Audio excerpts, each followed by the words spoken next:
Sean, great to see you. Fantastic show tonight. And have a great show. It's a weird feeling here in Washington. It's an odd moment for all of us who grew up and worked in the Reagan-Bush administration. You're right. It's just that's where my political interest came from. Watching those 12 years defined my love of politics, for sure. Absolutely, for all of us. Thanks so much, Sean. Great show tonight. I'm Laura Ingraham. This is the Ingraham Angle from Washington tonight, a day of tributes in the nation's capital after the passing of the 41st president of the United States, George H.W. Bush. And in moments, my angle takes a look at how the media are shamelessly using what should be this reverent occasion, well, to hit the current occupant of the White House, President Trump. And also tonight, a jarring admission from a UN panel.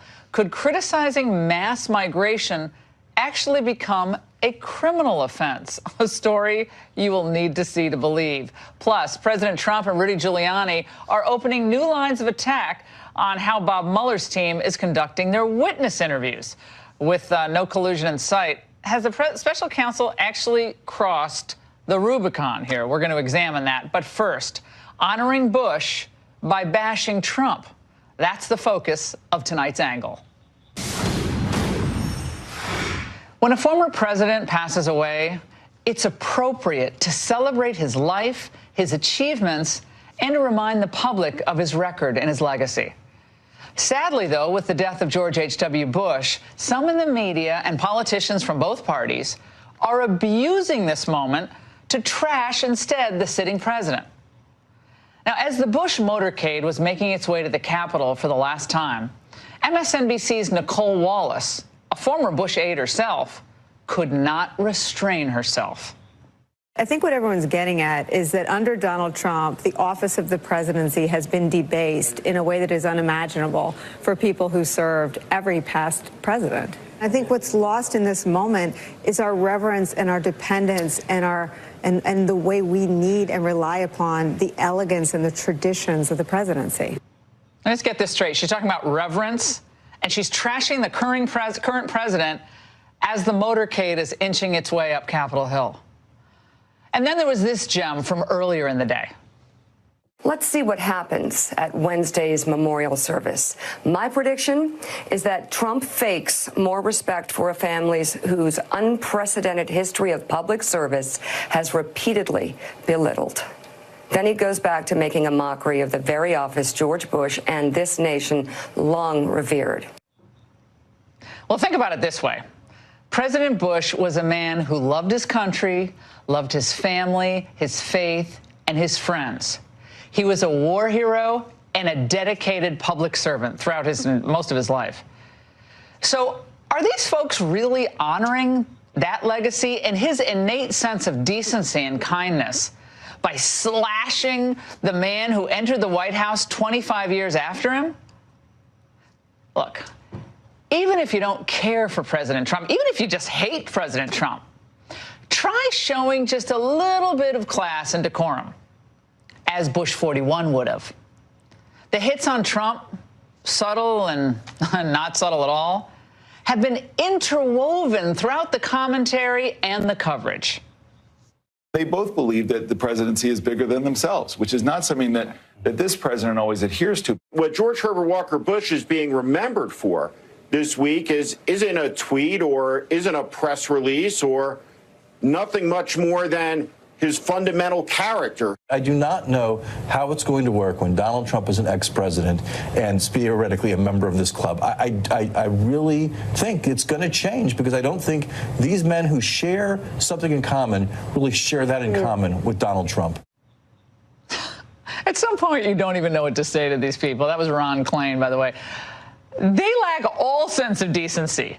They reduce a presidential death to just a political battering ram, like any other issue. But what you hear, if you listen closely, is the last gasp of an embittered establishment. Now, as we've seen across Europe and across much of the United States, populism is swamping the old guard, whether it's on the right or on the left. So rather than direct their anger at Trump, the establishment, frankly, in both parties, should be directing it at themselves. For it is their policies that the voters turned against in 2016. Things like open borders, China trade, NAFTA, high taxes, endless wars. Those Those weren't Trump policies. Those were the policies of the establishment. And the establishment GOPers apparently think that the way to win back the people that they lost to Trump is to belittle the president nonstop, even during formal and informal on-air eulogies and tributes.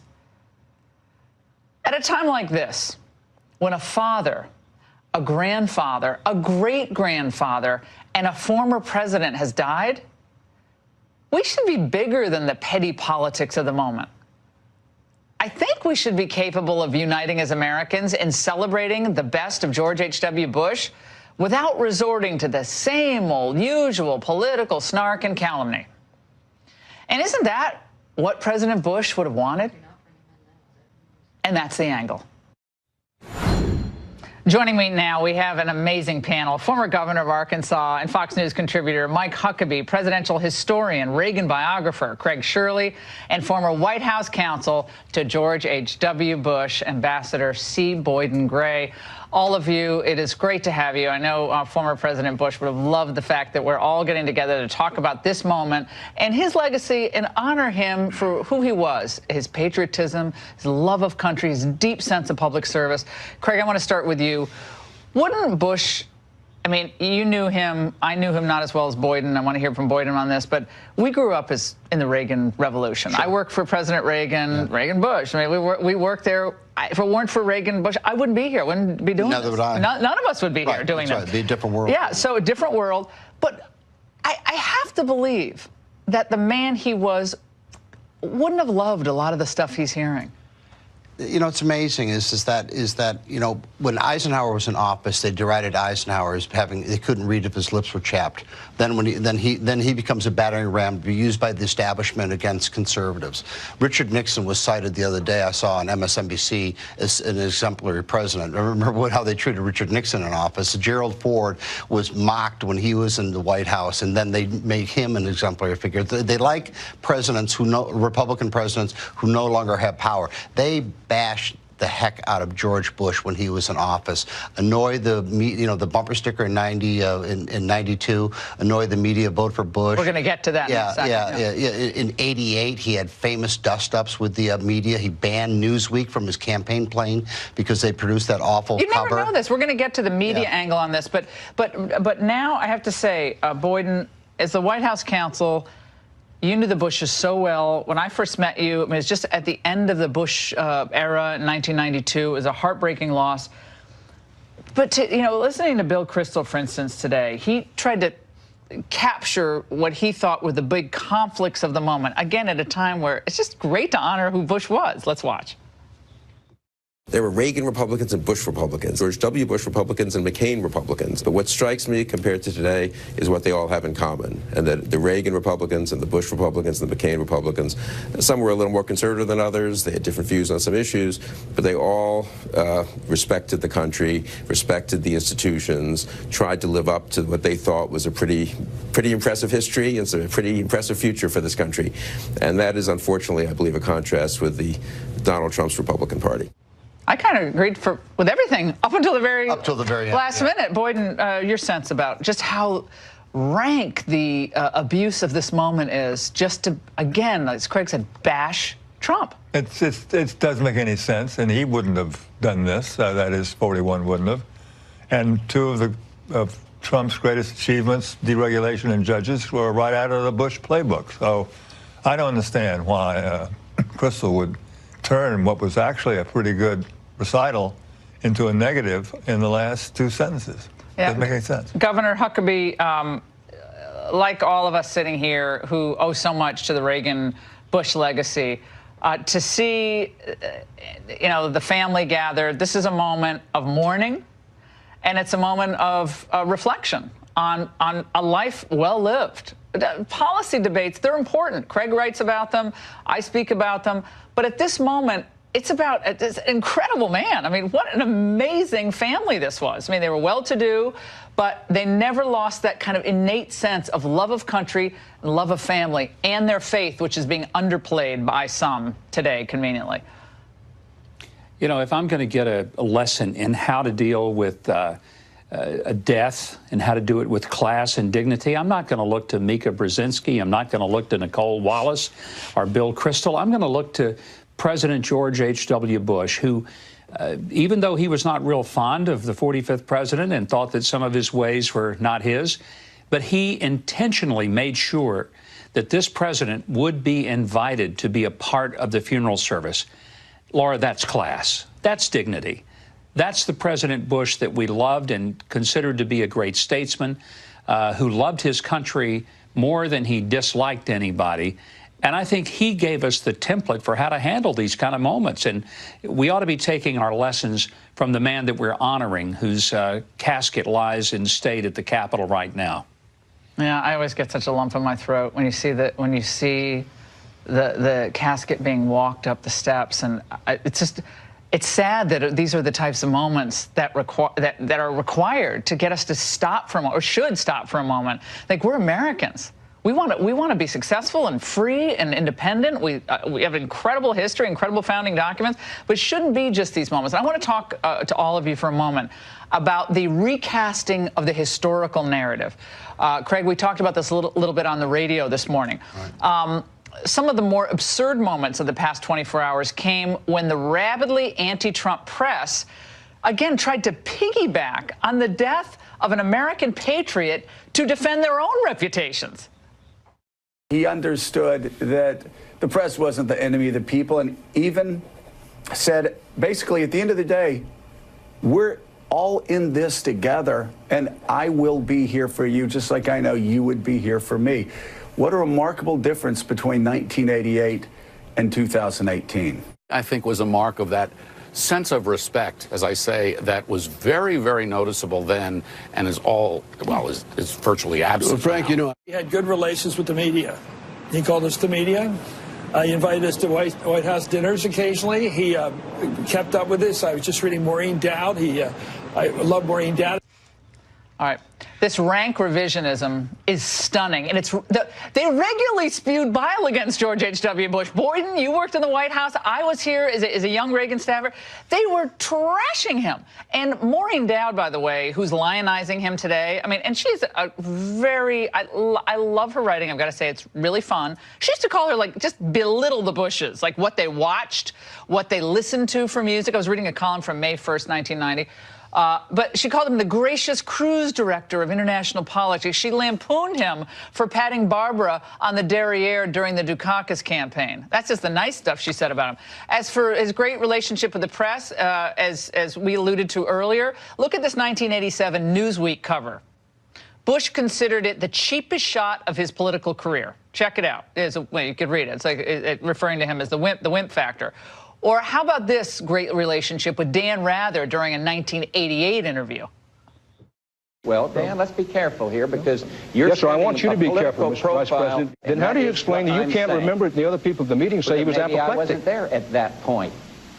You weren't in the meeting? I'm not suggesting. I'm just saying I don't remember it. I don't want to be argumentative, Mr. Vice President. You do, Dan. No, this is not a great night. Mr. Vice President, these questions are judge a whole career. It's not fair to judge my whole career by a rehash on Iran. How would you like it if I judged your career by those 7 minutes when you walked off the set in New York? Well, now, would you like that? Mr. I Vice have President, respect for you, but I don't have respect for what you're doing here tonight. Give us all a break. We could go on and on with this, but Craig, Helen Thomas, all of these crowds. Boy, you had to deal with these people. Mary McGrory with the Washington Post once wrote that George Bush reminded every woman of her first husband.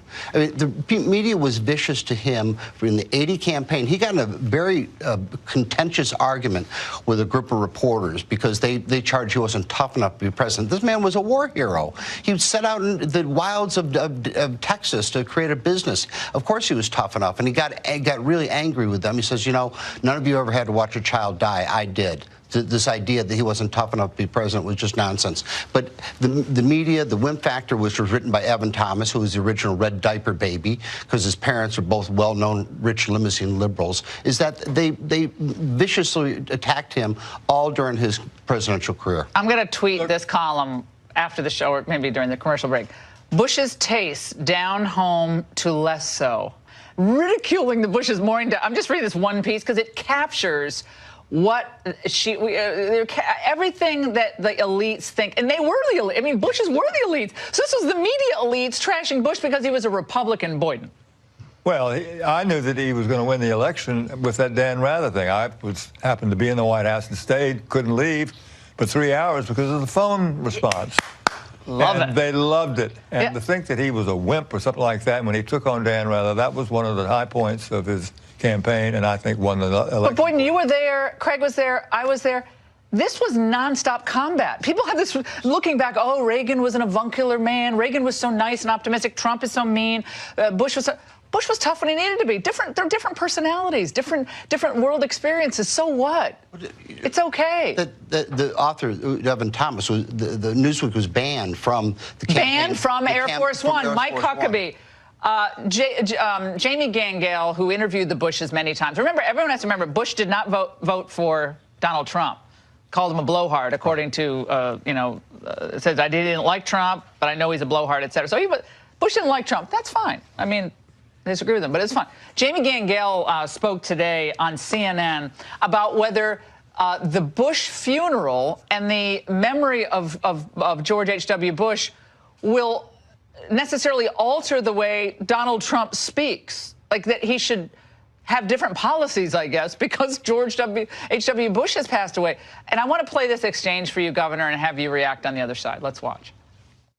Will it have an effect on the tenor of this town? It's a great point and a great question, because we had this conversation just 3 months ago when we said farewell to Senator McCain, and everybody thought maybe that would be a reset moment in Washington, and of course it was not. The Bush family has said the White House, and I think John Kelly has been responsible for this, that they have really just opened the doors, bent over backwards to make everything work. But come next week, do we see a more bipartisan Washington when they get back to the border wall fight, when we're back to the new developments in the special counsel?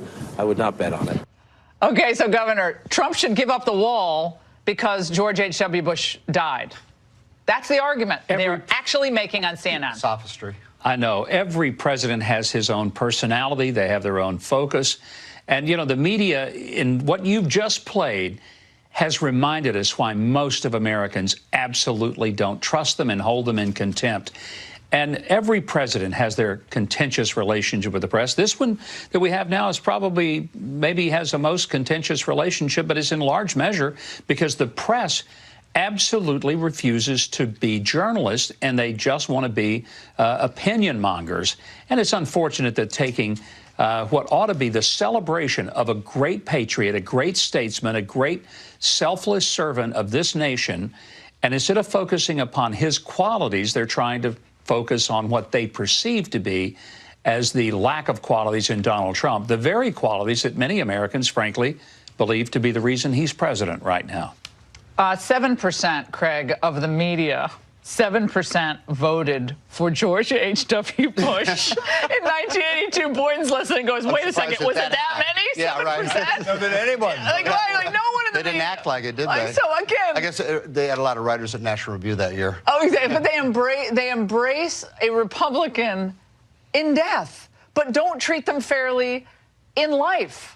When they're actually in office, appointing people like Justice Clarence Thomas. Remember what they trashed him for the Clarence Thomas, for whom I clerk and love. Remember the Thomas hearings? Oh yeah, well vicious they were? Yeah, right. So, but that is the world as it is. So we're not trying to gloss over the real differences that exist. But Craig, Reagan and Bush, you've written about it, Rendezvous with Destiny, which is one of the great biographies of Reagan.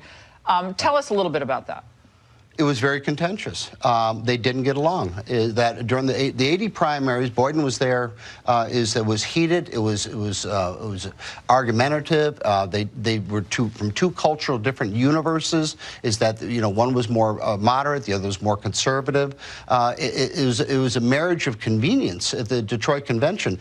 The Reagans so opposed picking George Bush, who most people thought was the obvious choice because Bush had come in second in the primaries, had foreign policy experience, all that. Is that they sought the co-presidency with Gerald Ford and then tried to get Paul Laxalt, former senator from Nevada, on the ticket.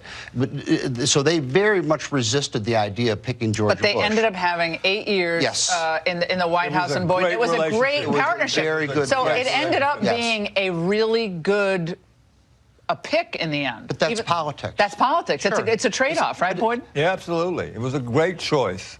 And Reagan really appreciated Bush, who never wanted to take credit for the great things he did for Reagan. In a way, Reagan knew. In a way, a perfect vice president. Yeah, he was. In that regard. Yes. Governor Huckabee, final thought. Well, I think it's a great time for us to reflect upon what service sacrifice is all about. George Bush was a courageous man who enlisted, served his country underage, shot down. He lived his life, an exemplary life of family, faith, and love of country. God bless him, and God bless his memory.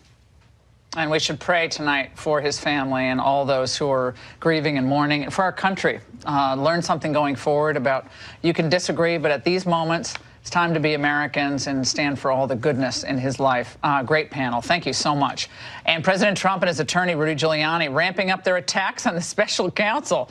Is their anger warranted at this juncture? An examination in depth next. Well, I think the special prosecutor has stepped over the line now with the way he's intimidating people in order to tell what he believes is his version of the truth.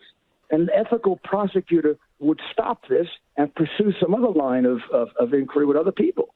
You can only exert a certain amount of pressure before it becomes unethical and destructive. The president's lawyer, Rudy Giuliani, is taking aim at what he calls the destructive tactics employed by special counsel Bob Mueller's team. Now, this was soon followed by the president taking issue with a possible plea deal between his old lawyer, Michael Cohen, and Mueller's team, a deal that could spare Trump's former attorney jail time.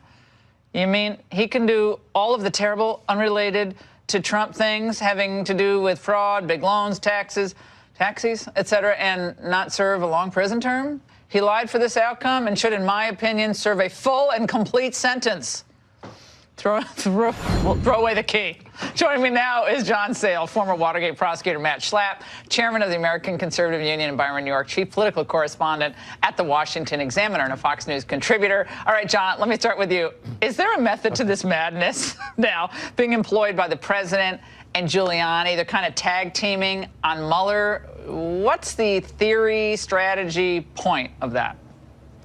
Well, I don't think it's madness. I think what they need is to maintain support in the Senate and, most importantly, with the American people. But as a defense lawyer, Michael Cohen is a dream, but I'm troubled by the power of prosecutors. Michael Cohen, the first thing that comes to your mind, what is he? He's a fixer. Well, I don't know what a fixer is. Nobody has on their LinkedIn card, I'm a fixer. I mean, I know dentists, I know doctors. I don't think I've ever met a fixer. So Michael Cohen taped his own client. What lawyer has taped his own client?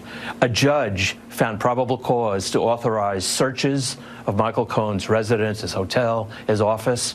They found a treasure trove of information which led to his plea in the Southern District of New York to tax evasion, to false statements to a bank, which involves lying. Then his lawyer goes on CNN and offers up his testimony to the special counsel. Well, is that a way to try and sell you cooperation? And then after that, what's his plea? His plea, what is it of all things? It's to lying. So if that's the best they can do, there is something wrong with, I think, the power of prosecutors. There is incentive to shade the truth. I'm saying it as an old defense attorney. It's way out of control. They got no real supervision. They can have a budget they can blow their budget and just get more money. Byron, New York, I want to go to you.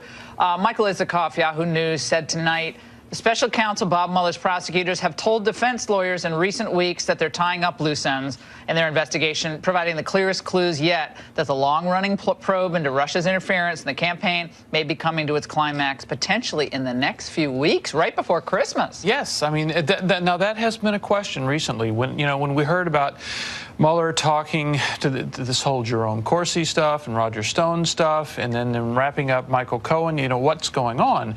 Was he either opening up new inquiries in which we would have this investigation, through 2020 or something, or was he really trying to tie things up in a bow and finish it up? So a lot of these complaints that we're hearing from the president and Giuliani about Mueller could be coming at a time when Mueller's actually winding down. Matt Schlapp, now they're actually floating the idea that Trump talking about his constitutional right to pardon could be tantamount to witness tampering. Just for fun on a Monday night, let's watch.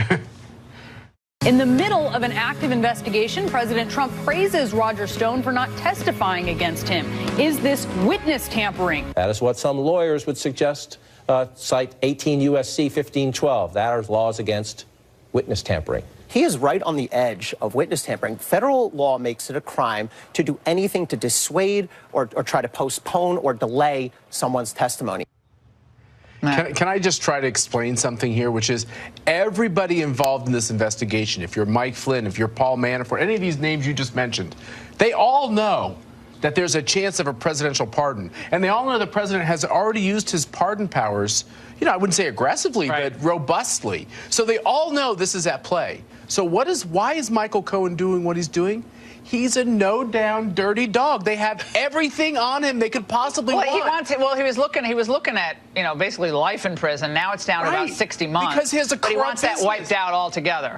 But it's his corrupt business. Let's remember, it's corrupt business. That's what they got on him. Taxi shields. When Papadopoulos pleaded to lying, and Van der Swan pleaded to lying, and Flynn pleaded to lying, people said, well, I guess they're not going to use them as witnesses because they've just pleaded to lying. Well, this has just happened to Michael Cohen. So he's not, Mueller is not planning to use not these nothing men but their process as witnesses in a future prosecution. But John, we don't know what Mueller has. I mean, I keep saying this as an attorney, and you don't know what the Mueller team has. Andrew Weissman doesn't. He's not over there in the Southwest Washington at the Mueller headquarters with the little marble faux pillars out front, where he's playing patty cake. So.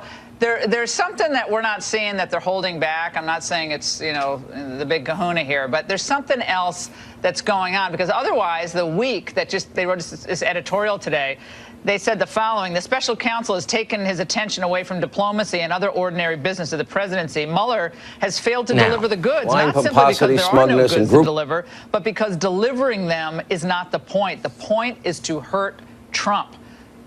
Like, they haven't gotten close to collusion. Even old Jake Tapper said that last week. Well, regardless of what Mueller has, nobody is pointing out that there's a presumption of innocence, which goes to everybody, including the president. So I just am at a loss for everybody saying, my God, Mueller must have something and the whole world's going to cave in.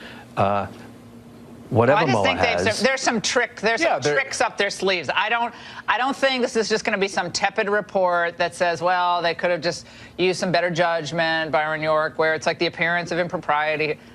Can I point out one thing very quickly? Real quick. Then we gotta go the problem with a special counsel is they're on a mission. Everything. If they do a thorough investigation, they have not failed if their conclusion is the president did not break the law. They are just as successful in their mission if they come to that conclusion. Good for you. Bingo. It's going to be a one-sided report because that's what he's doing. He's a prosecutor. He's not going to give a defense brief for the president. So he's going to give it to Congress. It's going to get to Congress. And the new Democratic majority will figure whether. Can I say something real fast on that? It's very important. This is a political exercise. Impeachment, special counsels, it's all about politics, Laura. We just had a big nationwide campaign. Show me the ads the Democrats ran on collusion. It's not a real thing. This whole investigation, as far as the American people are concerned, as far as their daily lives, has no impact, and they're tired of it. No, but later on we'll tell you what does have impact is what's going on in the trade world and with China. We're going to get into that, and also a shocking proposal, great segment, guys, from a United Nations official. Could the mere criticism of mass migration end up now becoming a criminal offense? This is not exaggeration. We're going to play the tape, a story that has my blood boiling, and it had it boiling over the weekend. Next. Outlets to allow for certain types of criticism against migration. Watch. Criticism of migration will become a criminal offense. And media outlets, and that also concerns you, that give room to criticism of migration can be shut down. Here now is someone who knows more about this than the average Joe, I would say. This diminished EU today is Nigel Farage. He was the vice chairman of the pro-Brexit movement that raised red flags about all these issues, especially on immigration, destroying the fibre of the UK. Nigel, thanks for staying up so late for us tonight. We really appreciate it. Is there a chance that with this global compact on migration, that this actually could come to pass, that this type of criticism of migration could be criminalized? Well, you were quite right to say that what the UN wants to do is to make migration a human right. What it also wants to do is to make illegal immigration legal by defining a refugee as anybody that wants to move between countries. So basically what it wants to do is to make us all global citizens, and governments are going to this next week. Many will sign up to it without ever consulting their own people. But you're quite right. The most worrying part is the section on the media, where it says very clearly that media outlets who are intolerant, critical, xenophobic or racist in their criticism of mass migration. Now, as soon as you start to define people like that, you're getting into territory where people can be defined as committing hate crimes. They want to make it, they actually want to make it illegal to criticise open-door immigration. Is it actually going to work? Well, thankfully, the UN itself doesn't have legal power. But doesn't this, Nigel, doesn't this also, though, operate as kind of a framework for international human rights cases? And it ends up being a framework that, under a different Supreme Court in this country, could actually be referenced. I mean, there are a lot of justices who believe that referencing foreign law is okay, which, of course, it's not the way it's done in our country, and sadly it's been done in the past. But so that's the problem, is it becomes another international norm. And climate change, obviously, is one thing. I'm not talking about climate change, but in this case, it's a norm. So we do a lot of stuff on migration. You and I have talked about the migration, immigration, illegal immigration issue for years. So just talking about the fact that we have so many illegal immigrants on social welfare now in the United States, a big survey just came out today, about 61% on some type of social program, that would be considered perhaps hateful. Yeah, I mean, here I am in London. There are, as we speak, 1,000 police officers in London who just investigate hate crime. And the definitions of what is hate crime get broader and broader. This is an attempt by the UN to make any criticism of mass migration something that should be considered criminal. And effectively, what they're saying is they will favour media outlets that promote their ideas materially. I mean, they're even talking about funding media outlets that support their view.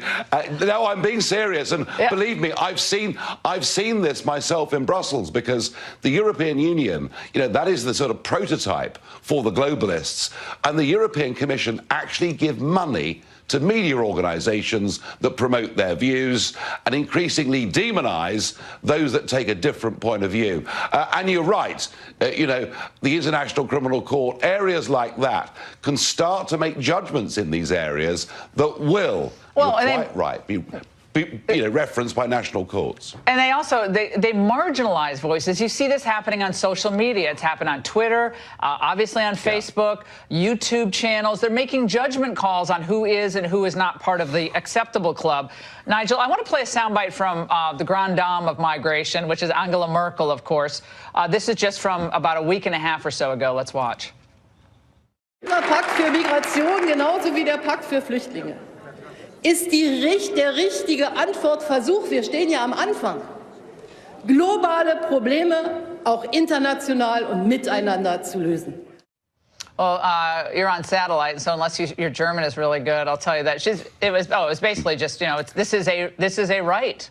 We have to stand up for the right of refugees. Well, I believe in standing up for refugees, but it doesn't mean that every country's border has to remain open if a global entity like the UN says, okay, you got to do it, whether it's to the 7,000 people in Tijuana or to any other group. Well, let's just remember what a refugee is. There is a 1951 definition of what a refugee is, and it's a person in fear of their life or their liberty as a result of their race, their religion, their views, their orientation. That does not mean that millions of people that have crossed the Mediterranean over the last couple of years, encouraged by Angela Merkel, were refugees. They weren't. They were economic migrants coming from all over the world, using the opportunity of the huge stupidity made by Angela Merkel. I genuinely believe, for example, Laura, that Christians living in Iraq and countries like that, who've literally got nowhere to go, they qualify as genuine refugees, but you cannot open the door to mass millions and suddenly pretend that's okay. And this is exactly what the UN are trying to do next week. They're trying to bail out Angela Merkel and the other politicians who've made these huge mistakes. And I would have thought what Mrs. Merkel ought to do, rather than defending her judgment, is to apologise to millions of German people for fundamentally changing the nature and the culture of the towns and cities in which people live without ever asking the people. Now, Sweden's seeing its populist movement. We saw the results of the last election. We see it happening in Andalusia, in Spain. Macron is a lot of reasons. He's in some really hot political water. Obviously, Brexit. Things are changing, and the elites don't get the message. But Nigel, thank you for being up with us late. A really important topic, and I really, really appreciate it. Thanks so much. And my friends, it's often kind of hard to understand just why China is such a threat to you, the American people, the American worker, American factories, real jobs. Our next guest is going to show you what happens when China tries to destroy an American manufacturing base. One company that's fought against China and won. He's going to tell us why this is so important. The man fighting back will explain next. Directing the United States Trade Representative to examine China's policies, practices, and actions with regard to the forced transfers of American technology and the theft of American intellectual property. As President of the United States, it's my duty and responsibility to protect the American workers, technology, and industry from unfair and abusive actions. All right, that event, President Trump was attended by my next guest, Cambria